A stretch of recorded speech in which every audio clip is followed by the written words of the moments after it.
ಸಾಕಷ್ಟು ವಿಷಯ ಸಂಗ್ರಹಿಸಿಕೊಂಡದು ಯಾರಿರ್ಬೋದು ಏನು ಎಂತು ಅನ್ನುವಂಥದ್ದು ಅವ್ರ ಮುಖ ಮುಚ್ಕೊಂಡಿರ್ಬೋದು. ಬಟ್ ಅಲ್ಲಿ ಸತ್ಯಗಳನ್ನ, ಯಾಕಂದ್ರೆ ಭಾಳ ವರ್ಷಗಳವರೆಗೆ 19 ವರ್ಷವರೆಗೆ ಅಲ್ಲಿದ್ದಂಥವ್ರು, ಅಲ್ಲಿ ಡೆವಲಪ್ಮೆಂಟ್ ನೋಡಿದಂಥ ವ್ಯಕ್ತಿ, ಅಲ್ಲಿ ಕರ್ಮಚಾರಿ ಆತ, ಅವ ಏನು ಮಾಡಿದವ ಹೇಳಿದಾನೆ, ಅವ್ರ ಜೊತೆಗೆ ಅವನ ಜೊತೆಗಾರ ಯಾರಿದ್ರು ಹಿಂದೆ ಆ ಸಮಯದಲ್ಲಿ ಅದ್ರ ಬಗ್ಗೆಯೂ ಸಾಕಷ್ಟು ಇನ್ಫಾರ್ಮೇಷನ್ ಕಲೆಕ್ಷನ್ ಮಾಡಿರುವಂಥ SIT ಇದು ಪೂರ್ಣ ತನಿಖೆಗೆ ಎಂಟ್ರಿ ಆಗ್ತಾಯಿದೆ. ಅದಕ್ಕೂ ಇವತ್ತು ಹುರುಪು ಬರ್ತಾಯಿದೆ. ಹೊಸ ಹೊಸ ಸಾಕ್ಷಿದಾರರು ಬಂದು ಹೇಳ್ತಾ ಇರೋದು ನೋಡಿದಾಗ ಇಬ್ಬರು ಜನ ನಾವು ಕೊಡ್ತಾ ಇದ್ದೀವಿ ಅಂತ ಇನ್ನೊಬ್ಬರಿಗೆ ಗೊತ್ತದ, ಈಗಾಗಲೇ ಕೊಟ್ಟು ಹೋಗ್ತಾ ಇದ್ದೀವಿ, ನಾವು ಬರ್ತಾ ಇದ್ದೀವಿ ಅಂದರೆ ನನ್ನ ಮಗಳು 14-15 ವರ್ಷದ ಬಾಲಕಿ ಇದು, ಅವರು ಈಗ ಬೆಳೆತಿದ್ದಾರೆ ಜಯಂತ್ ಅನ್ನುವಂಥವ್ರು.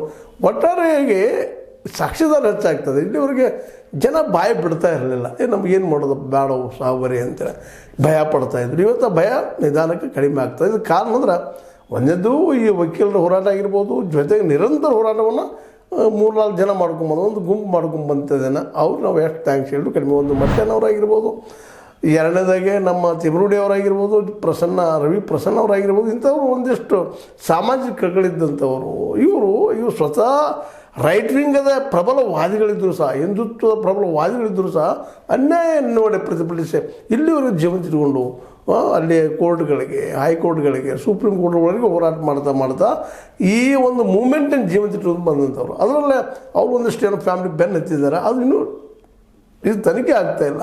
ಯಾಕಂದ್ರೆ ಸೌಜನ್ಯ ಕೇಸಿನ ಬಗ್ಗೆ ಇನ್ನೇ ಮರು ತನಿಖೆ ಆಗಲಿ ಅಂತ ಅವ್ರು ಬೆಳೆದಿದ್ದಾರೆ. ಆದ್ರೆ ಆಗ್ತಾಯಿಲ್ಲ, ಈಗಲೇ ಆಗ್ಯದ, ಇನ್ನು ಮಾಡಲಿಕ್ಕೆ ಸಾಧ್ಯ ಇಲ್ಲ ಅನ್ನೋಂಥ ವಾತಾವರಣ ಅದ.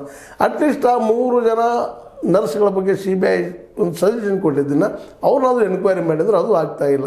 ಎಲ್ಲನೂ ಇಲ್ಲೇ ಅದೇನೋ ಆಗಲಿ, ಒಂದು ಮಾತ್ರ ಆಗ್ತಾಯಿದೆ.